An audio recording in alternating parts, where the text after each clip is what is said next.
con claqueta. Ahí estamos, esto como los profesionales. Bueno, pues nada, en primer lugar agradeceros vuestra participación en este seminario. Soy José Mario Blanco y en representación de la nueva Junta de Gobierno del COBE y como acto de celebración del Día Mundial de la Vida Silvestre de Naciones Unidas, que como sabéis se celebra el día 13 de marzo, me han encargado, y yo estoy encantado, por cierto, que presente y modere este seminario web sobre un interesante proyecto de conservación de los Swiss, que para los que no los conozcáis son unas pequeñas ardillas de tierra endémicas de Europa Central y que en este momento se encuentran en importante peligro de extinción en la República. Para hablarnos de ello tenemos al doctor Fernando Mateo González, otro miembro de la Junta de Gobierno del Colegio Oficial de Biólogos de Euskadi. Y bueno, pues quería, antes de empezar, y sin enrollarme demasiado, contar un poco de su currículum. Lo que pasa es que cuando me he puesto a intentar hacer un resumen, me he dado cuenta de que si contaba todo su currículum, desde luego, pues en seminarios nos íbamos a quedar hablando de Fernando todo el rato. Así que me vas a permitir, Fernando, que únicamente de 3 pinceladas, luego si eso ya nos cuentas tú alguna cosa más. Es un biólogo que cuenta con un doctorado en ecología del comportamiento y un máster de biodiversidad animal, además de otras muchas cosas. Pero lo importante de todo esto es que la profesión que ha elegido y el máster y el doctorado que ha desarrollado le ha permitido trabajar en apasionantes proyectos. Le han permitido deambular por Europa, América, África, Australia y seguro que me dejo algún sitio. Por ejemplo, rastreando los linces en la nieve, que tiene que ser parece el título de una película, pero desde luego parece un proyecto muy bonito. Luego ya te voy a preguntar algo sobre este proyecto que a mí me ha gustado mucho. Guiando expediciones por la Amazonía peruana o incluso formando parte de algún tipo de filmación de documentales de la BBC, que también tiene su aquelarre. Actualmente trabaja como biólogo conservacionista en la República Checa y apoya expediciones como biólogo mercenario, que me ha encantado y yo quiero también que me cuentes qué es eso de biólogo mercenario, porque digo, ¿dónde hay que apuntarse? Ahora no es buen momento para decir ese tipo de palabras, pero bueno, poniéndole biólogo por delante todo queda mucho más claro. Además, en su tiempo libre, que no sé cuándo lo tiene, pero parece que tiene, dirige una web, bioblogia.net, desde la que ayuda a estudiantes y profesionales a encontrar trabajo en el mundo de la biología. De hecho, en esa web que dirige, se compilan ofertas de trabajo, ofertas de voluntariado, prácticas y otras convocatorias interesantes pues, para los que nos movemos en el mundo de la biología en particular y el medio ambiente en general. Ya pasando un poco a lo que es el seminario, pues bueno, pues deciros que Fernando nos va a hablar, entre otras muchas cosas, de las diferentes actividades que Alta Wildlife está desarrollando para estudiar y recuperar las ardillas de tierra en Europa Central. Pero además, dado que Fernando también trabaja como mentor de carrera en biología y medio ambiente, pues creo que para los que estáis estudiando, para los que estáis acabando o acabáis de terminar en este momento, se nos abre una interesante oportunidad para que nos cuente de alguna manera cómo es el verdadero trabajo del biólogo de campo, el día a día, pues porque claro, todos conocemos esa foto bonita del biólogo ahí feliz y contento con su proyecto acabado, pero para llegar a esa foto finish, seguro que hay detrás mucho trabajo, muchas horas de estudio, muchas horas de infortunios, habrá ruedas que se pinchan, habrá piernas que se rompen, entonces bueno, pues yo creo que es interesante también conocer los pros y los contras de la situación, ¿no? Porque efectivamente la profesión de biólogo del campo tiene una parte muy romántica, pero también tiene su parte dura. Entonces yo creo que hay que conocer. Y asimismo nos puede hablar también sobre estrategias para conseguir trabajo en este proceso mundo de la biología. Y sin más que añadir por mi parte, y para no restarte más tiempo, yo ya me callo, ya he hablado demasiado, y cuando quieras, Fernando, te cedo la palabra. Lo único, bueno, lo que he dicho antes, recordar eso, si queréis alguna pregunta, de momento las vamos dejando en el chat, luego ya veremos cómo las vamos gestionando. Dicho esto, te cedo la palabra ahora sí, Fernando, todo para ti, y yo me voy a coger mi lápiz y papel para apuntar cositas que seguro que aprendo un montón. Gracias. Muy bien, muchas gracias, José Mari. Y sí, tienes razón, he hecho muchas cosas, pero las hago todas regular por eso de que no consigo centrarme. Así que, bueno, ahora lo veréis y ahora lo entenderéis, eso de hacer demasiadas cosas a la vez. Eso ocurre siempre. Sí. Bueno, pues si os parece, comparto pantalla y ya os cuento todo directamente. Sí. ¿Qué tal? ¿Nos vemos? Supongo que todos tendréis ahí a la derecha las cámaras, le podéis dar al iconito de esconder el vídeo o ver solo uno, eso lo podéis modificar por si tapa algo de la pantalla. Eso. Y bueno, ¿qué contaros? Pues eso, voy a hablar de este bichín que debería salir ya. Vale. Ahí está, en acción. Y bueno, también tengo ahí eso de saluda. Para sobre todo las nuevas generaciones que estén en Twitter e Instagram, podéis decirme cosas por ahí y luego ya estamos en contacto. o por LinkedIn o por donde queráis y si queréis links después para otras cosas o cosas que menciono o la web, luego estamos en contacto por ahí.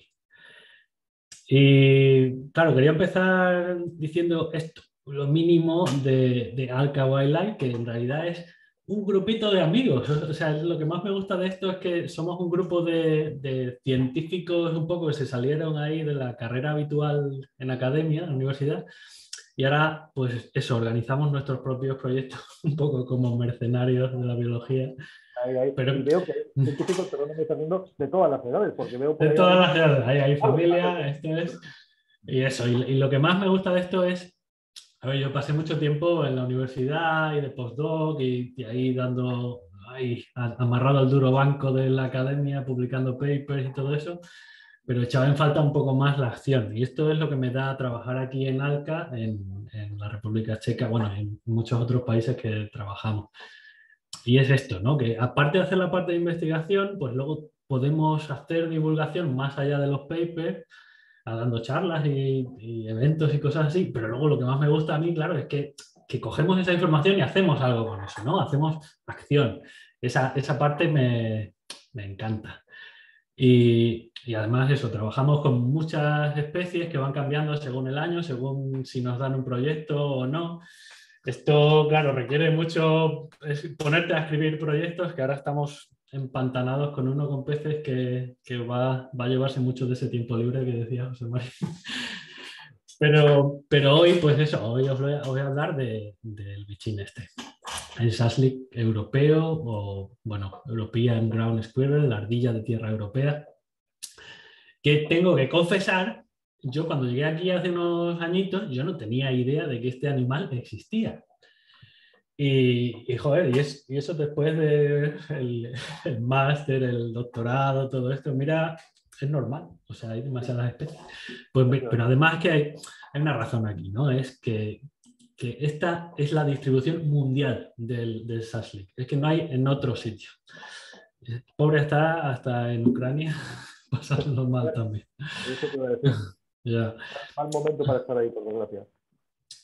Y la cosa es incluso peor, porque, bueno, aquí está, no sé si veis vosotros mi ratón, yo creo que no, Sí, quizá. sí, sí. Sí se ve. Bueno, pues aquí está la República Checa, pero el problema es que en la República Checa, vale, en los años 50, pues sí, cada puntito de estos estaba localizado, pero desde hace eso, unos años, pues al Saslik ni se le ve ni se le espera, y ahora mismo en la República Checa está en peligro crítico de extinción. Hay algunos puntos más, esto ha cambiado estos últimos días, o sea, estos últimos años, no está todavía publicado, pero hemos tenido altibajos. ¿Por qué ha pasado esto? ¿Por qué estamos perdiendo a los Sasliks? Pues la principal razón, hay varias, pero la principal razón es que hemos pasado de esta agricultura tradicional mosaico, donde tú tienes muchos campos de cultivos uno junto al otro, huertos diferentes, con muchas frutitas, esto que era una maravilla para la biodiversidad, pues hemos pasado de esto a, pues, lo que ya sabéis, ¿no? A hacer biodiesel. Aquí la República Checa está llena de la, ¿cómo se llama? El aceite este de colza. Sí, Todo para hacer biodiesel, que es muy bonito para hacer fotos y bailar así, pero para la biodiversidad es horrible. Y claro, nos estamos quedando sin estas cosas tan bonitas, pero entre otras muchas especies.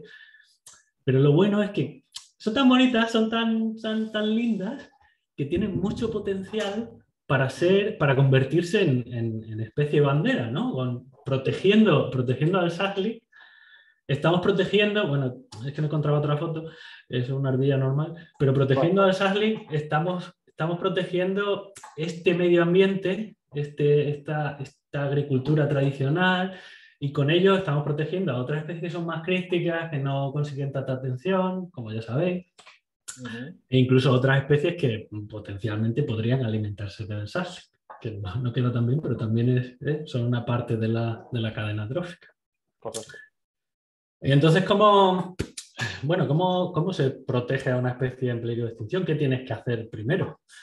Pues lo primero, cuando estás en estas situaciones, intentar averiguar cuántos te quedan, ¿no? ¿Cuántos tienes? ¿Cuántos te quedan? Pero eso te lleva a la siguiente pregunta, que es ¿cómo se cuenta un SASLIC? Y el sentido de esto es que los SASLIC, bueno, son ardillas terrestres que, bueno, hibernan desde septiembre a marzo. Ahora se están empezando a despertar con esto del cambio climático, se han despertado mucho antes. Y aunque ahora va a nevar otra vez, verás tú. Sí, seguro. Pero es un poco difícil contarlos por eso mismo, porque hacen agujeritos. Entonces tú estás ahí, soy yo en un aeropuerto rural donde hay una población. A ellos les gusta mucho la hierba cortada así. Y entonces lo que tú ves por los prismáticos cuando los cuentas o intentas contarlos es algo así, ¿no? Tú ves esto y dices 1, 2, 3, 4. Y luego un segundo después ves 1, 2, 3, 4, 5. Es un poco difícil, ¿no? Es como el juego ese, ahí tienes que contar SASLICs. Sí. Entonces, si quisieras contarlos bien y saber cuántos hay exactamente sin perderte ninguno, pues, a ver, si estás mirando esa línea de abajo, a lo mejor los SASLICs se están moviendo detrás de ti o en otra línea y no los ves y entonces es más difícil contarlo. Lo que sería ideal sería tener a un montón de gente totalmente coordinada contando los SASLICs con el cronómetro diciendo todos hemos visto, yo he visto 3, tú has visto 6, bueno, pues en este área hemos visto en total 87. Eso sería carísimo y muy difícil de coordinar, ¿no? Pero a nosotros se nos ocurrió hacerlo automáticamente, a ver si podíamos hacerlo, y para ello usamos cámaras trampa. Entonces, en un área de este aeropuerto que usamos así de proyecto piloto, pusimos estas cámaras trampa y durante 5 días, esto fue un proyecto piloto, pero luego lo hemos hecho más veces, pero este en concreto, pues tuvimos las cámaras tomando fotos automáticamente cada 10 segundos durante 5 días, solo de día. Y luego con todas esas fotos, pues nos pasamos un verano entre un montón contando SASLIC en las fotos, diciendo a ver si podemos hacer un conteo así, que sea exhaustivo. Y luego todo esto, pues con el Excel, más o menos calculando, extrapolando, luego basándonos en la densidad de dónde estaban las madrigueras y demás, pues teníamos un conteo así basado en estas cámaras trampa. Y con esto, además, pues teníamos otros datos muy interesantes como medidas de actividad, no sé qué. Tienes aquí estos picos, esta es la hora del día, este es el número de SASLICs que ves. Y entonces, pues puedes ver que se levantan tempranito, hacen cosas, luego se echan una siesta y luego vuelven a ser activos al final de la tarde. Al menos eso nos dio ese proyectito piloto. ¿Cuál es el problema de esta técnica? Es que, claro, ponerse a repasar y a mirar, contar SASLICitos en 17.000 fotos al día es inviable. Pero se nos ocurrió, sí, no, es terrible. Pero se nos ocurrió que podríamos pedir ayuda a la tecnología y entonces solicitamos bueno, nos han dado ya varios años unas ayudas a Microsoft que nos ayudan con inteligencia artificial a detectar los SASLICs en las fotos y ayudarnos a contarlos. Por ejemplo, bueno, hago esto, lo cargo ahí en un programa que se llama Custom Vision y creamos unos modelos para que Machine Learning, aprenda el modelo a reconocer los SASLICs y te dice, bueno, 67% no es una piedra. Y poco a poco, pues el programa va aprendiendo y con un poco de suerte, bueno, ahora va la cosa muy bien, con un poco de suerte un día sacaré tiempo o alguien que me esté escuchando ahora mismo que me ayude con la parte de Python. Efectivamente, teníamos que haber dicho que si hay voluntarios para trabajar, pues oye, bienvenidos sea. Sí, sí, o un Erasmus o lo que sea. Pero sí, aquí hay trabajo de sobra, lo que no hay dinero nunca. Es lo que nos pasa siempre. Todo esto se va acumulando. Pero bueno, ahí estamos, ¿no? Intentando sacar esto. ¿Qué pasa con este? Bueno, esto depende de las cámaras trampa, tal. Hay que controlarlo con otros métodos. Teníamos antes los prismáticos, pues otro método es la captura-recaptura. ¿Y con esto qué hacemos? Bueno, aparte de capturamos los SASLICs también para hacerles las medidas biométricas, ver cuánto pesan, cómo están de salud y muchísimas cosas más. Y para ello usamos estas trampas lo cebamos ahí con manzanas y veis, ves se está riendo de mí porque ha cogido la manzana de dentro de la jaula y se la está comiendo en la puerta el tío. Pero bueno, de vez en cuando conseguimos capturarlo y entonces probamos, durante estos años hemos probado con diferentes marcas, dependiendo de lo que queramos hacer. Entonces, pues a lo mejor hacemos una marca de color para saber que lo hemos capturado ya o para saber si han perdido otra marca. Hacíamos cortes de pelo con formas de letras que dura unos pocos días y se los puede reconocer bien a distancia. Y la última que hemos, bueno, la que usamos actualmente son estos collarcitos de colores que luego quedan muy bien en las fotos.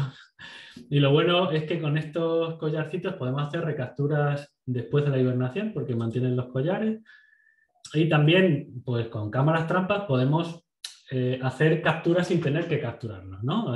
Y gracias a eso, luego, pues usando estadística, ciencia ficción, una cosa que aprendí yo durante el doctorado, que ahora de repente yo creía que nunca más lo iba a usar, pues fíjate, ahora estadística. Ya te dijeron que te iba a ser útil. Sí, sí, tenían razón. Pues ahora, gracias a eso, pues consigo pues, utilizarlo con este método, que básicamente tú tienes un mapa de trampas. Si veis estas crucecitas rojas son trampas geolocalizadas, ¿no? Entonces, esto se llama Spatial Explicit Capture Recapture, o sea, es captura-recaptura que tiene en cuenta la situación espacial. Entonces, tú ves aquí los circulitos de diferentes colores son diferentes individuos. Entonces, puedes ver que han sido capturados en diferentes trampas. Pues la estadística de captura-recaptura esta de explícita espacialmente, pues tiene en cuenta esta distancia y eso te ayuda a definir la densidad que tengas. Y te ayuda, por ejemplo, a obtener pues, home ranges, o sea, el área de campeo de cada uno, cosas así. O sea, además de saber cuántos tenemos y poder controlar por esos otros métodos de prismáticos y de inteligencia artificial, pues también eso, tenemos otras medidas como comportamiento o si les dan miedo las trampas, se pueden aprender un montón de cosas. Fíjate lo que era la estadística y eso. Además con R. Exacto, eso es otra cosa. Yo cuando entré en la carrera me daba repelús, estadística y luego programación. Y ahora me paso, pues, como decías antes, soy biólogo de campo. Sí, sí. Aquí estoy rodeado de pantallas. Tengo como 4 aquí. Hace falta todo. Eso está claro. Hace falta todo. Nos preguntan, Fernando, que también me pareció interesante, y a ver si a la hora de manejar al animal los anestesiáis. Casi nunca, casi nunca. A veces, o sea, tiene que ser algo muy concreto, a lo mejor poner transponders, pero es que ni siquiera. Vale. La manipulación es siempre muy rápida, indolora, siempre, y eso, a no ser que sea algo muy, muy concreto, pero en realidad no hace falta. Además son bichos duros, la verdad, aguantan un montón. Pero bueno,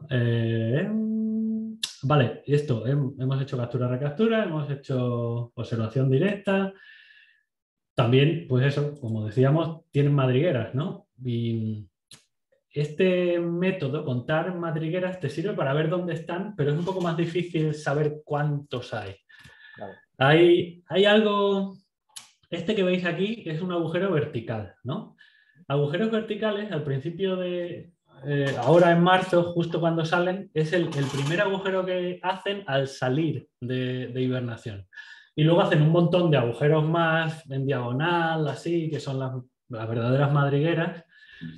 Pero contando ese primer agujero vertical que sale, pues puedes tener una idea un poquito aproximada de cuántos ASICs tiene. También no es del todo fiable porque, por ejemplo, lo que está pasando ahora es que salen fuera, están un par de días que hace sol y de repente empieza a nevar otra vez aquí y dicen, ¿qué hago yo aquí arriba? Me vuelvo a bajar. Entonces el mismo individuo puede hacer varios agujeros y si extrapolas, pues no te salen bien los números. Pero sí que sirve bien para ver dónde están, ¿no? Y para ver qué áreas están cubriendo y dónde estaban antes. Así que, ¿qué implica esto? ¿No? Este método implica pateo. Eso es kilómetros y kilómetros y kilómetros de buscar. Esas son mis zapatillas viejas y buscando por las zonas que conocemos de Chequia. Y cuando digo eso, buscar es escaneo a tope. Por ejemplo, en estos aeropuertos rurales que tienen la hierba muy corta y son muy buenos para los ASLIC, pues lo que hacemos, si sabemos que han existido en este aeropuerto en algún momento, vamos allí y lo hacemos exhaustivamente. Este es mi GPS, ¿no? ¿Veis? Zigzag, zigzag. Que yo me pongo ahí los podcasts y a veces me gritan que baja una avioneta. Mi amigo Esteban me llama Mermelada Nando porque me van a atropellar las avionetas y yo estoy ahí con el podcast. Y luego cada vez que te encuentras una madriguera, pues la marcas ahí. O sea, te puedes imaginar trabajazo. Y esto en diferentes áreas. Y lo bueno de esto es que pues consigues eso, ¿no? Puedes tener estos mapas de distribución bastante buenos que luego puedes usar para otras cosas. Y además este tipo de mapas en algunos territorios pues te pueden permitir usar herramientas como los drones, ¿no? Porque en sitios con... Exacto. Una herramienta interesante. Exacto, en estos sitios con hierba corta pues sí que se pueden reconocer y una vez más pues estoy entrenando modelos para ver si Microsoft me puede ayudar a contar los agujeros y no tengo que hacerlo a mano. O con programas de estos de contar células, pues también se puede hacer y aplicas cosas de otros campos de la biología y lo puedes aplicar a la conservación de las ardillas de tierra. Ahí estoy probando programas. Y eso para contar y ver dónde están los ASLICs, pero bueno, ya que pateas tanto, pues también tienes que ver variables ambientales. Vamos a ver qué afecta a los ASLICs. Esto de que ahora esté la colza por todas partes, ¿cómo les afecta? Pues para esto hemos pedido ayuda a la Universidad Carlos esta de Praga y nos ayudan con drones de los grandes. Y con eso nos vamos a sitios, bueno, esto lo hacemos en una localidad en concreto, y nos ayudan a mapear, pero con mucha precisión. Y podemos hacer estos mapas de, por ejemplo, pues aquí hay todas las cosas que cultivan. Aquí está en checo, pero puedo decir eso, patata, cebolla, hay un montón de cosas. Entonces con esto, pues podemos, con esto y con dónde están todos los agujeritos, pues podemos ver qué variables ambientales, por ejemplo, si hay hierba o si aran la tierra o si, yo qué sé, hacen pastoreo, todo eso cómo afecta a la presencia o ausencia de los ASLICs, así combinando. Y esto pues resulta que también tuve que aprenderlo, he hecho 32.000 cursos ahora. Después de haber estudiado durante décadas, pues tengo que seguir estudiando y hacer cursos y ahora estoy aprendiendo niche modeling o modelización de nicho para poder analizar estas variables. O sea que al final, mucho también. Pero bueno, sirve, funciona. Y claro, esto es una cosa, ahora voy a hablar de nuestro proyecto más nuevo. Esto ha sido en los últimos años, ahora hemos empezado otro proyecto tratando de hacer la conservación sostenible. Perdóname Fernando, sí. Antes de pasar al siguiente tema, nos preguntan por aquí en el chat que a ver qué aplicación utilizas para tomar la información espacial mientras haces el trabajo de campo. ¿Qué programa de...? Bueno, un GPS normal. Ajá. Y luego, dependiendo de para qué, usamos QGIS, usamos ArcGIS, usamos... Bueno, yo uso Basecamp para manejar esto, pero también he usado otros programas. Y luego casi todo... otro compañero usa ArcGIS sobre todo y yo intento hacer más o menos lo mismo, pero con R. Con R, pero para datos espaciales. Y eso también voy aprendiendo como puedo. Claro. Que es que esto es algo muy interesante y es que eso, que no acabas la carrera o no acabas el máster y ya está, y ya puedes trabajar. Es que es como empezar otra vez de cero. Tú tienes tu certificado de lo que sea, pero luego es todos los días. A partir de entonces empiezas a estudiar de verdad. Totalmente. Entonces es cuando empiezas, a ver, ¿ahora cómo hago esto? Y te pasas una mañana en Stack Overflow aprendiendo a manejar datos espaciales. Ajá. Sí. Perfecto. Bueno, eso, nuestro nuevo proyecto. Como os decía al principio, pues eso, ahora no tenemos casi ASLICs y otra razón, aparte de que nos cargamos el ambiente, es que, bueno, antes sí que había muchos ASLICs, ¿Y qué pasaba? Que se convirtieron en una peste. Que igual que ocurre con otras especies primas, como las ardillas estas de tierra de California, que las matan de todas las formas posibles. Y eso hicieron en los años 50, 70, eran pestes. Y entonces los agricultores, pues yo qué sé, se daban trucos unos a otros de cómo matarlas con dinamita y con venenos y gases y de todo. Entonces, para nosotros es una parte súper importante de un proyecto de conservación, es a ver si ahora vamos a hacer que los Ashleys vuelvan simplemente para que hagan enemigos a los agricultores y se los empiezan a cargar otra vez. Entonces tenemos que intentar que la conservación sea sostenible, que todo el mundo esté contento en la medida de lo posible y que haya Ashleys, pero también que el agricultor pues, no pierda sus cultivos. Porque es eso, los Ashleys tienen que comer y si tienes muchos, pues es lo que pasa. Entonces, ¿qué hicimos? Seguramente será la parte más complicada del proyecto, entiendo. Quiero decir, al final esta interacción con la agricultura nunca ha sido sencilla. Es que es un proyecto entero, claro. Es un proyecto de 3 años solo para atajar este problema. ¿Y cómo atajar este problema? Bueno, pues nos hemos tenido que hacer agricultores. Otra cosa que no contaba yo que iba a hacer como biólogo. Así que, pues, por ejemplo, en áreas donde tenemos contactos con gente que tiene tierras allí, nos dejan, por ejemplo, esto es en medio de unos árboles frutales, nos dejaron plantar cosas y poner cámaras trampa. Y entonces podíamos ver qué hacen los Ashleys realmente. ¿Qué hacen cuando hay una protección como esta, por ejemplo? Les ponemos así y a ver, ¿qué va a hacer este? ¿Va a trepar? ¿Va a hacer agujeros? Aprendemos de comportamiento solo mirando vídeos y luego hacemos experimentos también. Nos vamos a la base, ¿no? A ver, ¿qué le gusta a un Ashley? ¿Qué se va a comer? Así que algo que hemos hecho, esto es por ahora piloto también y no está analizado, pero es probar montones de cosas, ponerlo delante de la cámara trampa y ver qué se han comido. Y aquí me veis con la lista que la tenía en 2 idiomas, en inglés y en checo, para saber qué estaba poniendo dónde, que es otro problema, ¿no? Lo de los idiomas es para otra cosa, vamos. Y nada, en eso estamos, no puedo compartir muchos resultados de esto porque eso está en la lista de analizar, en la carpeta de datos infinitos. Y luego, pero os cuento otro que estamos haciendo, que son estas jaulas. Esta foto es de este sábado o el domingo. Sábado, no sé. Creo que el sábado fue el lince y el domingo fue esto. Trabajando todos los días de la semana. Ay, ¿cómo tiene que ser? Claro, pues esto es situación real, ¿no? Esto es un campo de alfalfa.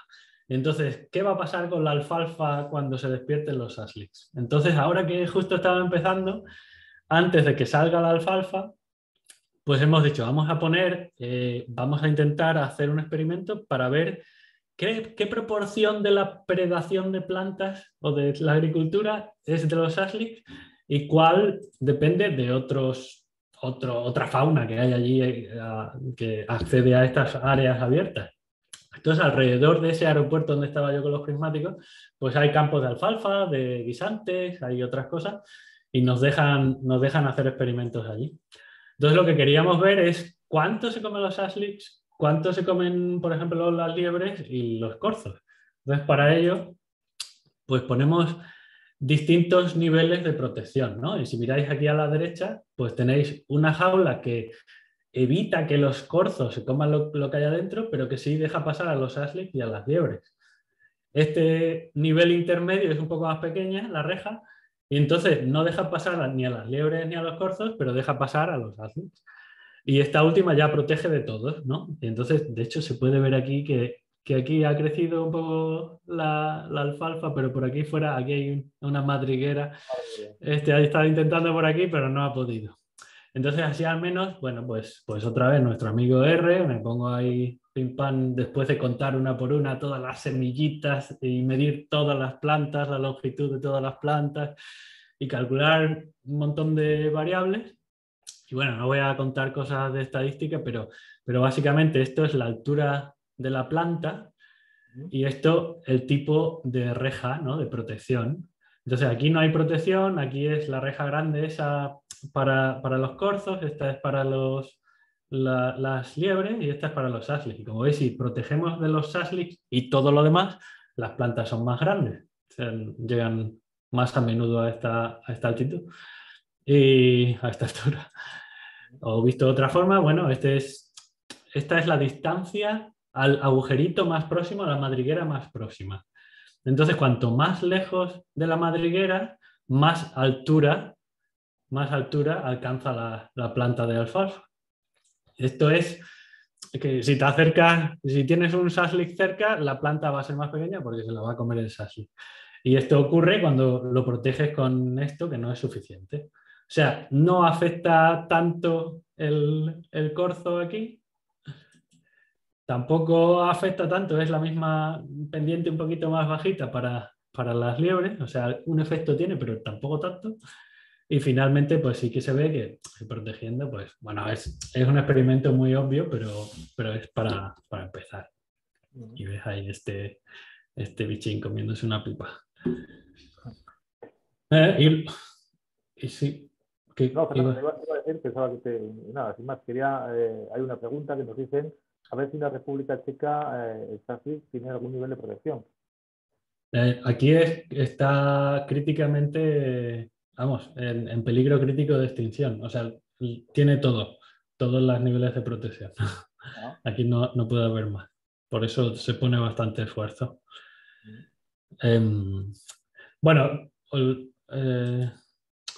con todo esto que os he contado así por encima, pinceladas y muchos otros detallitos, pues vamos consiguiendo mucha información, ¿no? Sobre hábitats, sobre distribución y luego pues todo eso, ¿no? El tamaño de la población, cómo se comporta, la biología, todo esto que vemos. Con esto conseguimos un montón de conocimiento. Ahora toca hacer algo con ello, que es lo que os contaba que me gusta a mí de haber salido de la academia. No solo escribir papers, sino hacer cosas. Como por ejemplo, pues eso, educación ambiental o algo así. Es lo que llamamos divulgación, ¿no? Es divulgación y también cosas. Y con esto, pues, voy a ir rapidito, porque no sé cómo vamos de tiempo, pero bueno, hacemos cosas... 20 minutitos, pero bien, bien. Guay, guay. Pues hacemos montones de cosas en colegios, por ejemplo. Los niños son muy importantes. Luego también hacemos congresos y organizamos montones de charlas, traemos a gente de muchos otros países de la zona que trabajan con los sasliks. Y por supuesto, bueno, pues lo que todos ya sabéis es importante, las redes sociales hoy en día también, pues yo también suelo contar cosas ahí en el Instagram de cosas que hago extrañas como biólogo por los sasliks y todo eso. Y luego, por supuesto, la acción ya directa, ¿no? Esto, por ejemplo, son fotos de una traslocación que hicimos. Hay una población urbana al lado de una ciudad de Chequia. Bueno, en la misma ciudad hay un montón de sasliks en una parte urbana y la gente los da de comer. Esto pasa también en Eslovaquia, en otra población. Y las condiciones no son ideales, no son condiciones naturales y luego yo creo que, bueno, sabemos que puede haber problemas de salud a largo plazo para los sasliks, entonces muchas veces intentamos sacar de ahí a lo mejor alguno e intentar en estas zonas que están más, estas colonias que están más pasando lo peor, pues traemos sangre nueva, ¿no? Y todo eso se hace, bueno, varios zoológicos se encargan también de análisis genéticos y demás. Y con todo esto, pues hacemos traslocaciones en aeropuertos, en otros sitios y muchas otras cosas in the field, en el campo, que no me va a dar tiempo a hablar hoy. Pero lo que sí os quería contar es una cosa que a lo mejor algunos ya habéis escuchado, que habréis contado por otro lado, pero es una cosa que me hace mucha ilusión.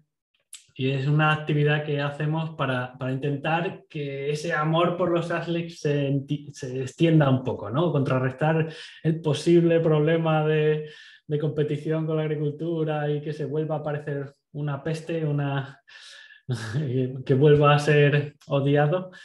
Pues queremos darles amor. Y para eso lo que quería hablar ahora es un poco de amor, ¿no? Y preguntaros qué opinión tenéis vosotros, ¿no?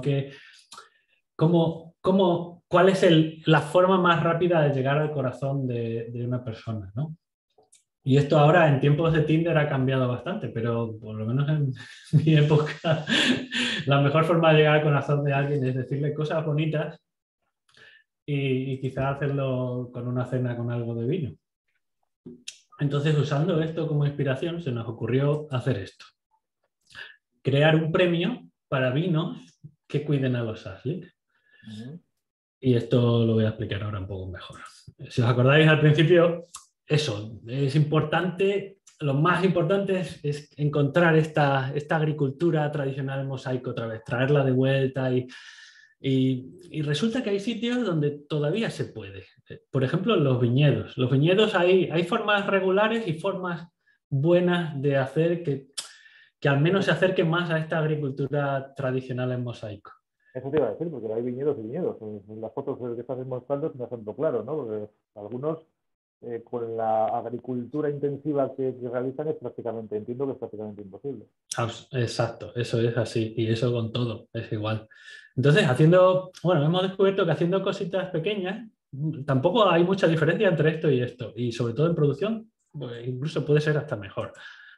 Pero lo que consigues es mucha más biodiversidad, tanto en plantas como en animales.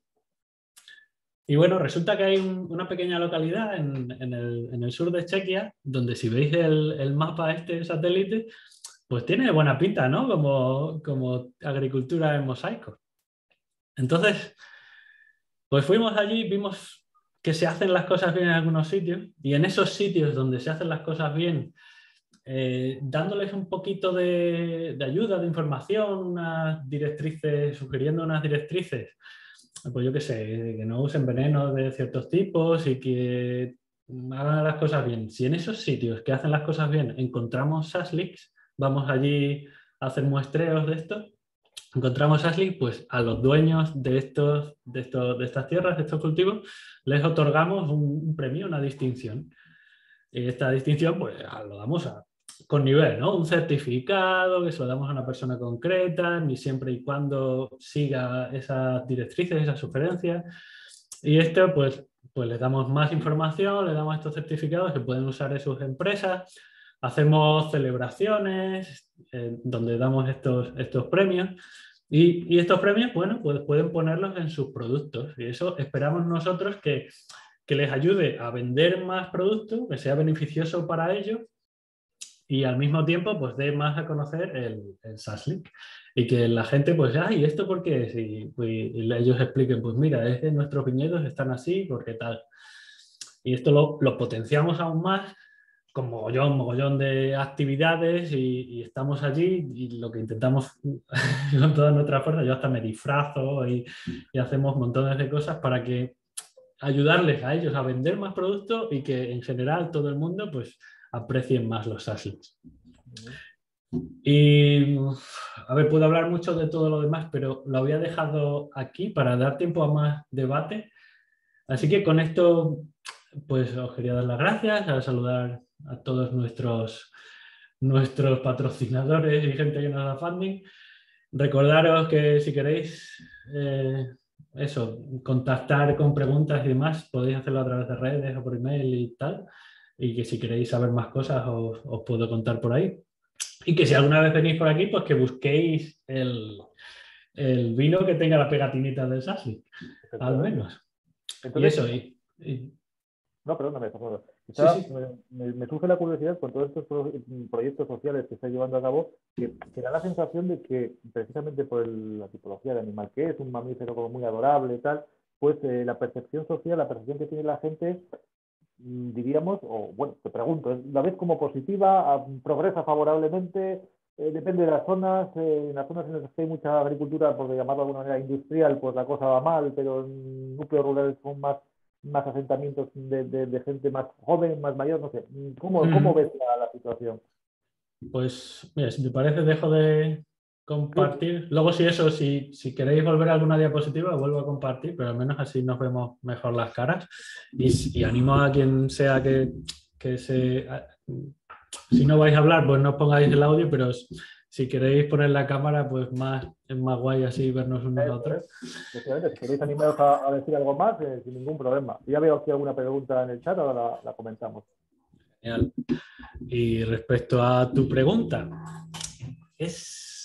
yo diría que es complicado para mí. O sea, primero porque no hablo checo y todavía estoy peleándome, entonces no sé cómo bueno, tiene que haber ahí un bias, algo que yo no veo, pero me da la impresión de que estuvo tantos años el SaaS League cerca del colapso, que es que no solo era yo el que no sabía lo que era un SaaS League, es que nadie, muchas veces voy por los pueblos o los viñedos, voy hasta con una camiseta de SaaS League cuando voy ahí con el GPS y no saben a qué me refiero, no han visto el animal nunca.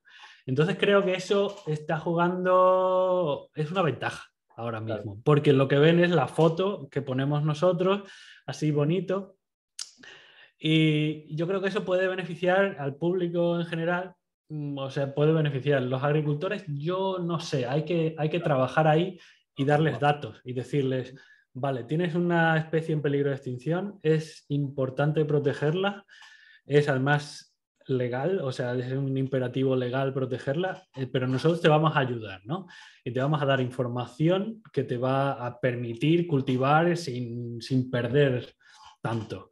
Entonces, pues esa es nuestra idea, ¿no? Vamos a trabajar con agricultores, vamos a crear productos y protecciones que les permitan hacer esto, les permitan proteger sus cultivos y yo espero que eso, bueno, está funcionando. Por ahora queremos que, al menos con los niños, es muy fácil. Efectivamente, no te iba a decir. Pues te voy a lanzar algunas de las preguntas que hay por el chat. Pregunta Carlos, a ver si habéis pensado en realizar cría en cautividad. Cría en cautividad se hace en los zoológicos y sí, se ha hecho, claro, era necesario. Y bueno, sí se hace. Nosotros en concreto no. Nosotros, bueno, ayudamos en traslocaciones de vez en cuando, cosas genéticas y también en estudios de, por ejemplo, de parásitos y cosas así, pero nosotros en concreto no los criamos.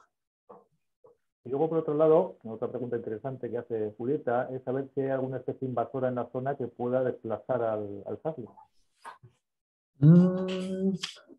No creo que haya ninguna que compita directamente así.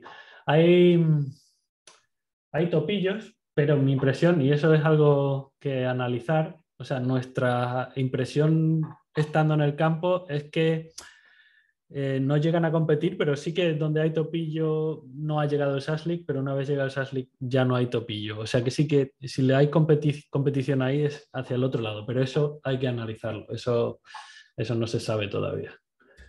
Y ahora hay otra pregunta, cambiando un poco de tercio, porque ya no va tanto en relación con el SaaS League en sí, sino que Bárbara nos dice que está muy interesada en todo lo relacionado con la ciencia de datos y machine learning, y está dudando entre el máster de conservación y el de data science.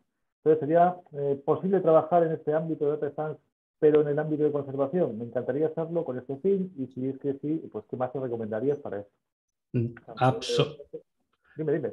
Sí, totalmente, Bárbara. Es una pregunta estupenda. Mira, hace unas semanas, puede ser, un par de semanas, salió un artículo en Nature, en la revista, una de las más importantes en biología y ciencia en general, y hablaba de cómo, y yo creo que lo puse por ahí en las biotapas del boletín, que cómo cada vez más se está usando eso, data science, inteligencia artificial, un montón de cosas para conseguir más datos del campo. Y yo creo que esto ya lo decía hace muchos años, que hay, hay una especie de guerra entre los datos y los que estamos intentando analizarlos y están ganando los datos. Cada vez hay más. Yo creo que aquí hay mucho juego y va a haber cada vez más. Yo creo que va a ser mucho más difícil conseguir trabajo si solo haces campo, muchísimo más difícil. Cada vez los sueldos van a ser más bajitos y van a requerir gente que pueda hacer de todo, un poco de todo. Siempre tengo un amigo, mi amigo Sergi, que es una bestia de campo y ayer mismo le llamaba por teléfono y estábamos hablando de este tema. Yo le decía, pero tú, ¿a ti te gusta de vez en cuando también ir a la oficina? ¿O tú si tú pudieras estarías todo el día en el campo? Y dice, sí, yo solo campo, yo solo campo.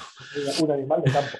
Un animal de campo. Y en parte, a ver, es lo que más me gusta también, pero a mí sí, al menos me gusta tener todas las etapas, ¿no? Y ver esos datos que consigo en el campo, saber en qué se transforman y luego saber cómo aplicarlos y y seguirlos durante todo el proceso, la verdad es que me gusta mucho. Yo a Bárbara le recomendaría que primero mire a gente que ya está haciendo cosas que le gustaría o que cree ella que le gustaría hacer y hable con ellos. Porque puede cambiar mucho la cosa. Yo me acuerdo de la carrera que odiaba la estadística. Yo fui el primer día de clase de la carrera. Sí, a ti también, ¿no? A mí me ha pasado también. Encima teníamos 3 horas los viernes por la tarde, o sea que no te digo más. Sí, terrible. Sí. Y luego ahora, pues no sé, ¿no? Le encuentro el gustillo a eso de un día salgo al campo, otro día vengo y me echo así el cafetito. Le tienes que coger el punto al R, efectivamente. Y una vez que le coges el punto, ya no es tan terrible. Eso es así. ¿Verdad? Sí, aprender está bien. En cualquier caso, Bárbara, yo creo que no te equivocas con ninguno de los dos másteres, teniendo en cuenta que vas a tener que aprender de las dos cosas al final. Es bastante probable. ¿Me escucháis? Sí. Sí, vale. Es que estoy en la estación de autobuses y no puedo como poner la cámara y eso, pero te quería preguntar, es que estaba mirando másteres y no veo ninguno que se aplique a conservación o que tenga algo así, entonces no sé cómo hacerlo. ¿Hago el de Data Science en general entonces? Y es que es muy difícil. Es mucha responsabilidad para mí, Bárbara, decirte ahora mismo qué hacer. Sí, pero eso elegir, esto lo digo siempre, antes de elegir en qué embarcarte a estudiar los próximos 2 años, tienes que pensar muy bien en qué te gusta. Y es bastante normal no saber qué te gusta hasta que no lo pruebas. Y lo que más se acerca a probar es hablar directamente con alguien que esté haciendo eso. Eso, yo creo que antes de elegir un máster, intentaría pasarme al menos unos meses probando diferentes cosas, ya sea con voluntariados o ya sea con entrevistas informacionales, tomando café, preguntando a gente, haciendo entrevistas a 10 personas de cada campo. Y ahí ya sí es mucho más fácil elegir y saber que no te equivocas. De todas formas, eso, yo he estudiado toda la vida y al final me he salido de la academia y estoy haciendo algo totalmente distinto. Al final, lo que decía Steve Jobs, ¿no? Los puntos se unen hacia atrás y no te vas a equivocar. Elige algo que disfrutes y luego cada día haciendo proyectos, intentando ir a lo que necesitas para un proyecto concreto. Muchísimas gracias, Fernando. Al final lo importante es ser versátil y ser capaz de darte cuenta de lo que necesitas y estar dispuesto a aprender. Es la mejor fórmula. Sí, no hay otra. Si no, o sea, no, no se sale. Si queréis hablar audio, mejor darle ahí al... No hay problema, ¿eh? Yo dejo, hay algunas preguntas todavía en el chat, pero si alguien se anima a hablar vía audio, perfecto. Sí, pero lo único que, levantad la mano que os veamos o ahí con las reacciones, le dais a las reacciones y al menos así seguimos un orden para que todo el mundo tenga oportunidad. Y luego aquí en el chat tenemos, ¿no? Eso es. Mientras tanto, te voy lanzando alguna otra pregunta mientras se anima. Mira, espera, Sara ha levantado la mano por aquí. Sara, ¿estás por ahí? Cuando quieras. Hola. Hola, Sara. Nada, perdón por no poner la cámara, es que no me funciona. La escribí por el chat, pero bueno, así es más divertido. Siempre mejor en audio, claro, sí. Eso es. Igual todavía no he llegado, ¿eh? Efectivamente, la veo por aquí. No había llegado todavía a tu pregunta. Cuéntame, Sara. Vale.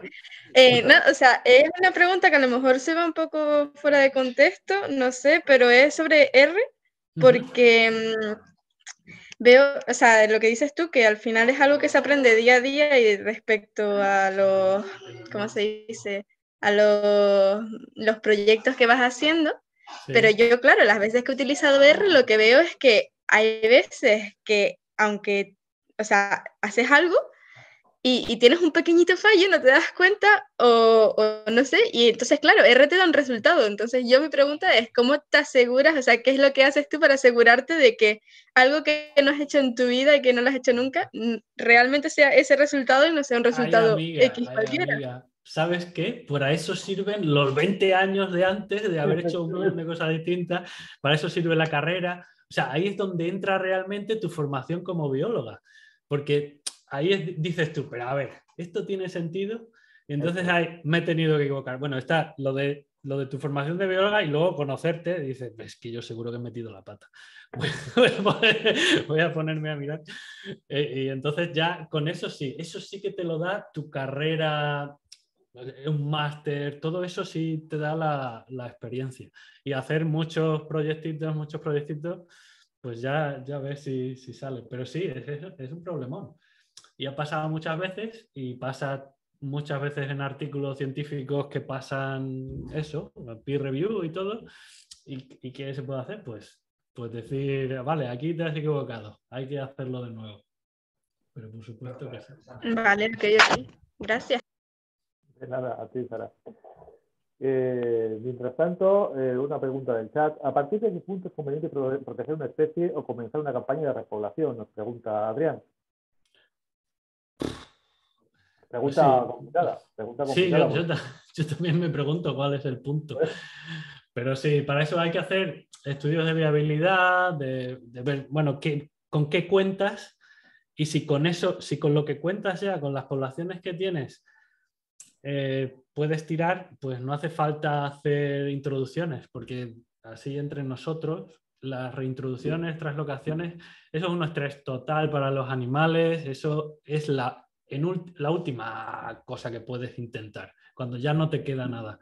Porque, a ver, con estas ardillas yo creo que aguantan bastante bien si se hace bien, si se siguen protocolos ya establecidos, son bastante fuertes, pero por ejemplo con otras especies, por ejemplo carnívoros, es un desastre intentarlo porque es que tiene tu tasa de éxito es muy bajita. Los animales se dispersan, acaban atropellados.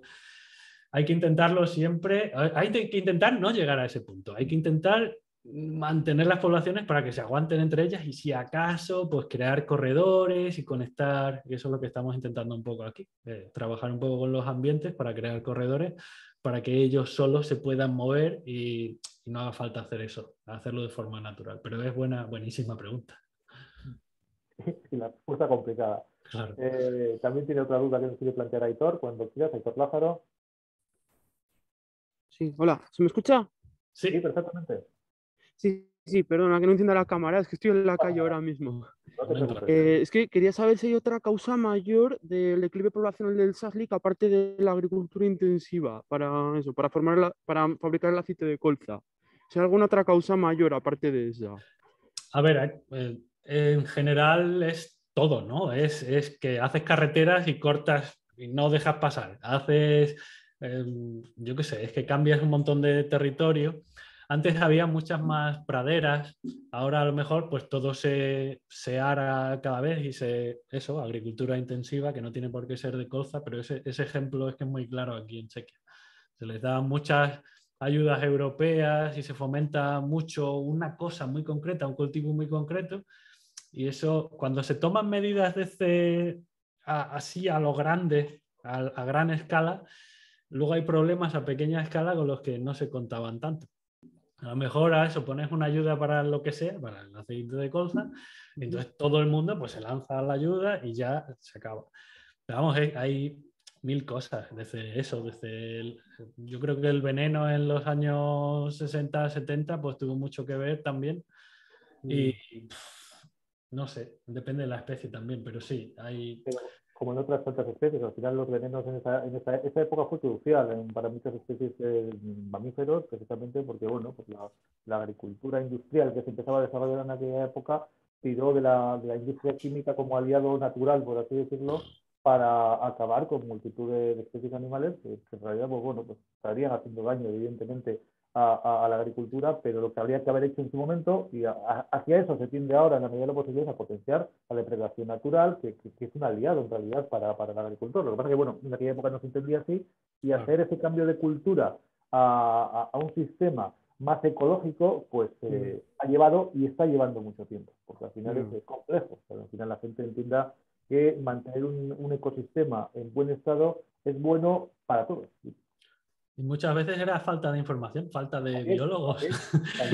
Porque es que era así. Aquí, claro, esta parte, esto estuvo mucho tiempo, fue comunista y claro, lo que se hacía entonces era cultivar todo a lo bestia, muy cerca una cosa de otra.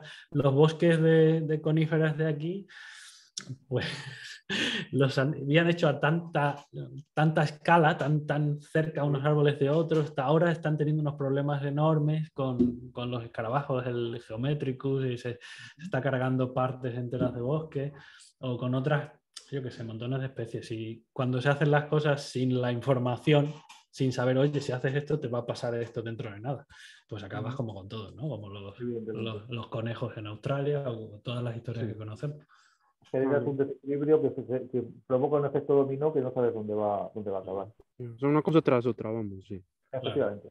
Vale. Muchas gracias, ¿eh? Gracias, doctor.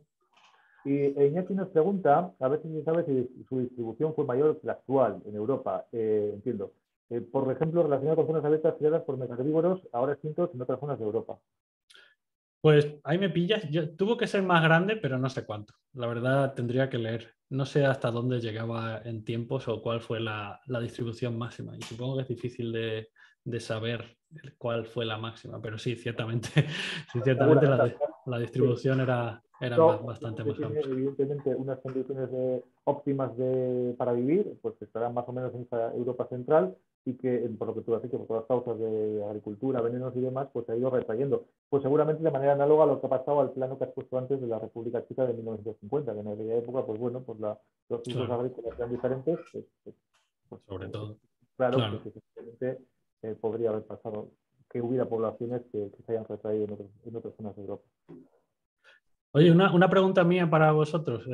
De todas las cosas que han salido que he tenido que hacer de biólogo, ¿cuál no os esperabais? ¿Ha habido alguna que dijera, joder, esto no sabía yo que tenía que estudiar agricultura? No sabía que me iba a tener que enfrentar con esto. Esto no me lo habían dicho en la carrera. Es difícil, ¿verdad? Hay muchas. Tengo que actualizar. Tengo un artículo por ahí de cosas raras que he hecho como biólogo. Ahí tengo un montón más que añadir.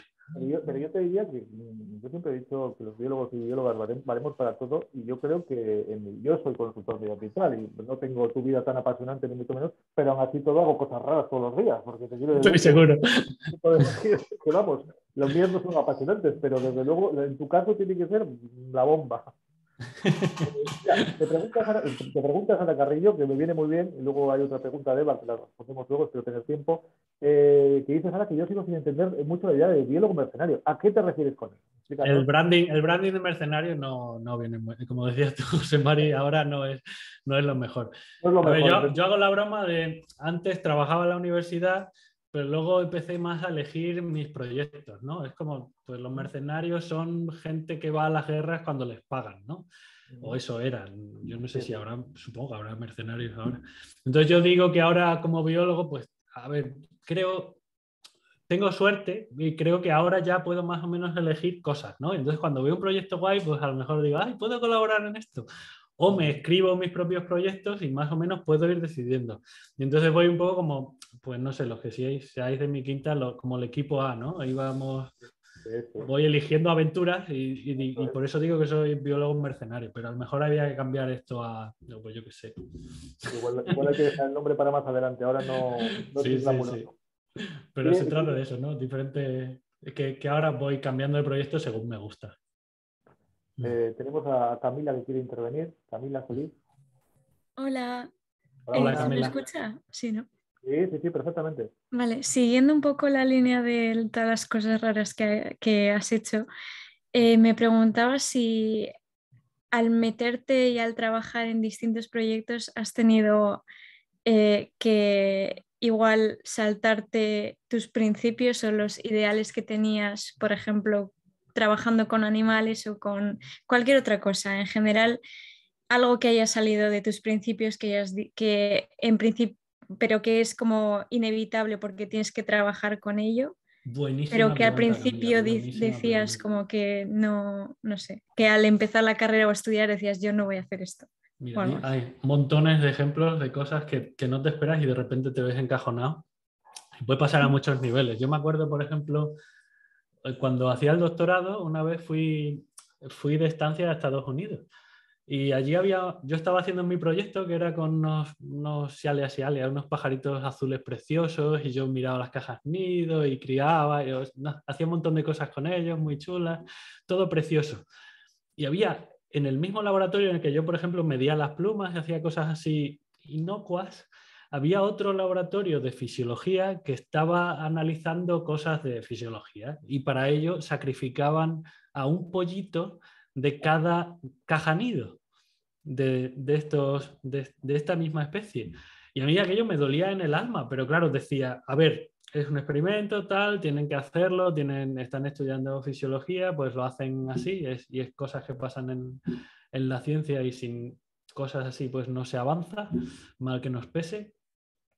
Y entonces se me ocurrió decir un día que ya que iban a sacrificar al pajarito, pues que habría que analizarlo todo. Y entonces se me ocurrió que había leído un paper de alguien que medía el cerebro, entonces se me ocurrió que podíamos hacer algo con el cerebro para aprovechar todo, ya que lo sacrificas, pues lo haces todo. Y entonces me dijeron pues que lo hiciera yo. Y claro, yo decía, no, yo solo quería, no, pero por favor, tal cual, que ya, y si no, es que no lo vamos a hacer. Y entonces, pues, me tocó hacer eso, pero fatal, ¿eh? O sea, yo sufría un montón porque era súper difícil, pero claro, en ese momento ya te ves ahí y lo haces, bueno, en ese caso era por la ciencia, pero sí, hay montones de casos así, a lo mejor de gente que para conseguir estos compromisos, ¿no? De conseguir funding aquí tienen que trabajar con una empresa. O, a ver, puede ser muchos niveles de purista, pero siempre hay que intentar colaborar con todos. Y a lo mejor pues, nos llega a pasar con los ASLICs y la agricultura, ¿no? Tenemos que ayudar a que los ASLICs no se coman las cosas, entonces los ASLICs a lo mejor no tienen acceso a todo el alimento y no pueden crecer todo lo que puedan crecer, pero también es importante para los agricultores y para nosotros que necesitamos comida. O sea que sí, es buena pregunta y yo creo que sí, todos nos vamos a encontrar en situaciones de compromiso de esas. Ya, joder. Pues bueno, muchas gracias. Pero eso, hay que poner límites y todo dentro de tu formación. O sea, tú has estudiado muchos años, vas a estudiar muchos años, vas a tener información y vas a saber cuándo algo está bien y cuándo algo está mal. Eso sí lo vas a saber. Y podrás decir también que no. Vale, gracias. Tenemos otra pregunta por aquí de Eva en el chat, que nos dice que a ver si el collar de colores que les ponéis a los animales para marcarlos les otorga alguna desventaja frente a depredadores, por hacerlos más visibles. Claro, es difícil de decir que no, porque no lo he estudiado y como buen biólogo no puedo decir que no, pero lo veo muy, muy improbable. A ver, los adultos, lo guay de estos bichos es que se avisan unos a otros, son como los perrillos de las praderas y siempre están avisándose de cuando hay un predador, que suelen ser predadores aéreos. Y entonces, a ver, desde la altura sí, a lo mejor ve un poco mejor a uno con un collar, pero desde luego que no les incapacita y se avisan unos a otros y enseguida se meten dentro. Algo que sí pasa es con las crías, hay una época en agosto, a final de la época de cría y tal, que hay algunas crías intentando todavía engordar para pasar el periodo de hibernación. Y muchos adultos ya se han ido a dormir, ya han engordado lo suficiente, ya se han ido a dormir. Entonces lo que queda fuera son bichines torpes, pequeñitos. A esos no les ponemos collar, por supuesto, pero de todas formas se va a salir, muchos mueren. Y muchos mueren porque son torpes. O sea, ahí sí que se ceban las rapaces, que al final es también el ciclo de la vida, es importante que pase eso. Y eso sí que lo tienen crudo, pero los adultos es difícil. Sí que hay... por ejemplo, en este sitio urbano hay muchos predadores como perros, gatos, esos predadores que hemos puesto nosotros ahí, eso sí es un problema. Pero los predadores naturales, yo creo que el efecto es mínimo, si es que hay. No lo veo. O sea, de hecho hacemos también, claro, esto de captura-recaptura puedes hacer también estudios de supervivencia y ver cuál es la supervivencia del collar y del individuo con collar y sin collar. Y esto está por analizar, pero por ahora lo que vemos es que no, que están estupendamente. Muy bien. Pues si os animáis a hacer alguna pregunta más, ya sea vía chat o por audio. Desde luego ha sido una charla muy interesante, yo he aprendido mucho. Y yo también me lo he pasado muy bien. Ahí, es lo importante, bueno, al final estas cosas. Aquí no sé, Jaime, creo que quieras hacer alguna pregunta. Jaime, por favor, cuando quieras. Sí, que bueno, no sé si lo habéis hablado antes, que me he tenido que que meter un poquillo más tarde en la reunión esta, pero después de los años 60-70, ¿hubo algún tipo de cuello de botella? ¿Hubo algún tipo de problema a nivel de variación genética? Y si es el caso, ¿hay suficiente variación genética como para no meterse en proyectos de mejora genética de poblaciones? Seguro que sí. No quiero decir que seguro que sí hubo cuellos de botella en determinadas poblaciones. Y sobre todo no solo en Chequia, sino en toda la área de distribución, pues en los extremos seguro que hubo problemas así, genéticos. Ahora tenemos un proyecto live que incluye también a Eslovaquia, por ejemplo. No sé si a Rumanía. Pero claro, cuando haces zoom out, entonces tienes mucho más material con el que trabajar. Pero poblaciones concretas seguro que sí. Y no sé, por ahora eso, hemos hecho traslocaciones pequeñitas de sitios que de verdad, pues eso, como este sitio urbano que en realidad necesita tener menos población por la salud de todos, de los ALI de allí y los de otros sitios. Pero en general, bueno, pues se sigue trabajando todo lo posible sin tener que hacer manipulación. Gracias. Vale. Muy bien, chicos. ¿Alguna cosa más? Pues si no, Fernando, yo creo que ha sido la charla intensa, agradable, lo hemos pasado yo creo que todos muy bien. Antes nos has dado tus datos de contacto, la gente yo creo que ya sabe cómo contactar contigo si quiere hacer alguna pregunta adicional y si sabe alguna cosa más del proyecto. Así que darte las gracias a ti en primer lugar y a todos y a todas los que habéis estado presentes. Y oye, pues ya tendremos alguna charla parecida en algún otro momento, que seguro que podemos hablar de algunos de los proyectos más y de los que estás viviendo día a día y que son seguro que están o lo más interesante que es. Así que muchas gracias a todos y hasta otra. Muchas gracias a todos. Gracias. Un abrazo, familia. Eso es.